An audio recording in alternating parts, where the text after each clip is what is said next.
So you want to make more money on social media? Here's how.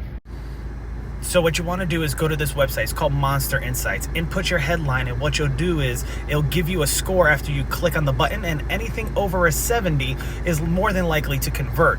As you scroll down, it'll actually tell you how balanced that your headline is when it comes to uncommon words, emotional words, power words, etc. It even give you the sentiment that you make people feel when they read the headline. Now, if you continue to go down, it'll show you exactly what it looks like on Google when it comes to SEO purposes. And even further, it has a word bank for you to look at with more words to help you improve your headline.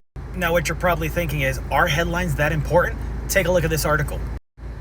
In this article, it states, on average, 8 out of 10 people will read copy for headlines, but only 2 out of 10 will actually read the rest of the stuff you write. This is the secret power to your title and why headlines are so important.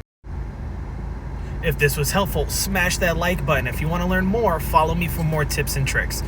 Have a great day, everybody.